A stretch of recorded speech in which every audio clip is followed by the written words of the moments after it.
Hello, everyone, and welcome to the concession stand here on the KB Radio Network. I am your host, Kevin Reed, and this is the review of the latest Robin Hood adaptation, The Death of Robin Hood. This film stars Hugh Jackman as Robin Hood in this dark adaptation of the famed hero, and this is coming from the writer-director of Pig, that starred Nicolas Cage, which was a sneaky good film in case you haven't seen Pig, and also A Quiet Place Day One, which came out about a year and a half ago. I forgot when it came out, but not too bad. Yeah, it didn't go up to the levels of the first two Quiet Place movies, but I thought it was a worthy addition to that franchise. But he being Michael Skarnowski, he tries his hand here with The Death of Robin Hood, which is based on a ballad, Robin Hood's Death, from the 17th century, nonetheless. But in this film, it follows a aged Robin Hood who is tormented by his past killings as an outlaw and living in self-exile. While he is wounded, Robin Hood takes refuge at a monastery where he befriends the prioress and an orphan girl. Also starring in this film, you have Jodie Comer and Bill Skarsgård, who's Little John in this movie. This film I was super looking forward to because of Hugh Jackman. Hugh Jackman playing a aged, grizzled, beat down at the end of his rope legend in Robin Hood. Hey, where has Hugh Jackman done that? Just look back at Logan, and he nailed it in Logan, which I felt he should have got more awards buzz around that performance as the legendary Logan, or Wolverine, if you will. But if he could pull off a grizzled, beat down, quote unquote hero, hey, why not Robin Hood? And who doesn't like a good Robin Hood story movie? I mean, going back to the old Walt Disney cartoon Robin Hood, but I think the most popular one, at least in my generation, would have to be Robin Hood, Prince of Thieves, that starred Kevin Costner as the famed hero in that story. I love that movie. I really do. It's been a minute since I've seen it, and I thought about it while watching this film for various reasons. But I need to go back and watch that. It's been a minute since I watched Robin Hood, Prince of Thieves.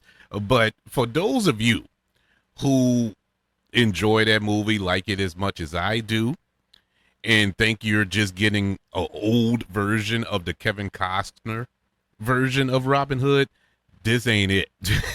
This is a completely different Robin Hood. This is Robin Hood as you've never seen him before, and I mean that in the literal sense. I have never seen Robin Hood displayed on screen like this ever in any adaptation. This is not a hero, and they make that perfectly clear. That Robin Hood, yeah, rob from the rich, give to the poor version of Robin Hood. No. No, that's not this Robin Hood. This isn't your dad's Robin Hood. He is a villain, and at least he was, and he's reaching his end. And we get to the point where all of the people he murdered in his past, family members, are now coming after him. That was the setup. I'm not doing, there's no spoilers here, but that was the setup. And he's basically laying them to waste too, F-A-F-O, if you will. Don't leave the man alone. Leave him alone. I know you want your vengeance, but leave him alone. And this was an interesting take. I wasn't expecting this. I really didn't know what to expect from this movie going into it, as far as the pacing and the tone of it all. And this is a very, very dark movie.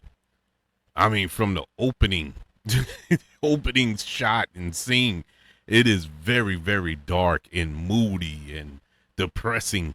But man, once the movie starts, we hit the gas, and the first 45 minutes to an hour of this movie was incredible.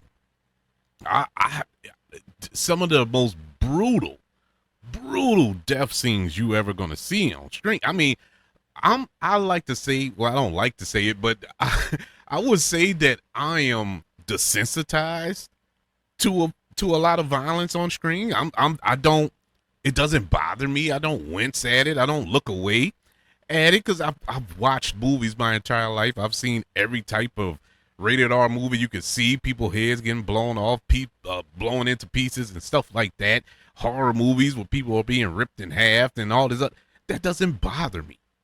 But for some strange reason, maybe I'm getting old and grizzled, I don't know.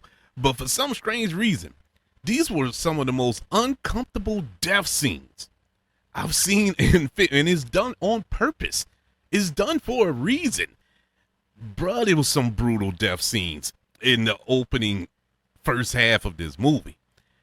Very brutal, a lot of action in that opening half of this movie. I was completely engaged. The acting here, I mean, come on, man. Hugh Jackman. Hugh Jackman is awesome. Hugh Jackman in this role, he's virtually recycling his Logan character, you know, to a degree.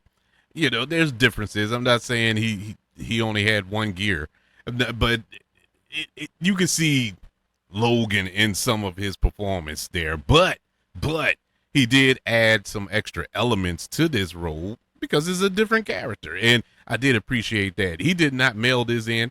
None of the actors in this film mailed it in. I have zero complaints about the acting in this movie. Joni Comer, I mean, we all know how great she is if you ever watch Killing Eve and Free Guy and movies like that. Duel, The Last Duel, great actress. I wonder why she's not in more movies. Why doesn't she? I don't know. Maybe it's a choice. I don't know if it's her choice or Hollywood, but if it's Hollywood's choice, they are dropping the ball. They are really fumbling. This is a very talented young lady. And Bill Skarsgård as Little John, I was super impressed. And he doesn't have a gigantic role in this movie.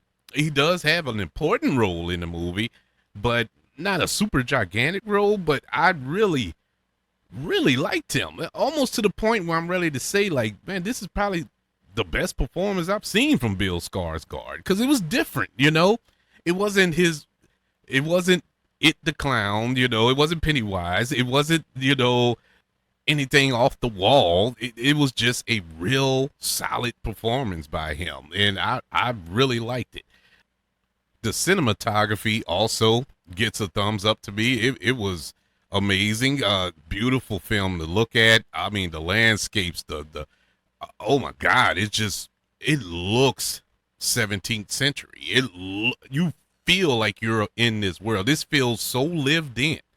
It feels like a 17th century film, like somebody went back in time with a camera and filmed this. You know, it feels so authentic, and for that, it gets a big thumbs up from me. Now, this is where it falls apart. Now, I figured that this was going to be kind of a slow burn of a film. It's what, 2 hours long. So I figured it was going to be a little slow burn, especially when it hit the gas when we first start off. You know, it was going. I'm telling you, that first hour of this film flew by. It flew by. But once you hit like the middle point of this movie, it slams on the brakes. I wouldn't call it a slow burn, because a slow burn, by its definition, means it's going somewhere. It pays off at the end. This doesn't really pay off. It doesn't pay off at all. It doesn't pay off at the end. The second half of this movie will put you to sleep. I don't know if this was the death of Robin Hood or the death of your attention span. I don't know what happened, but the second half of this movie was boring, and it missed the mark so bad. Having started off so great, this movie had the potential to be one of the best of the year. It really did. It was that good. It started off that good. It not just because of the action and the brutality and you know that all that was going on, which was great, but it was story.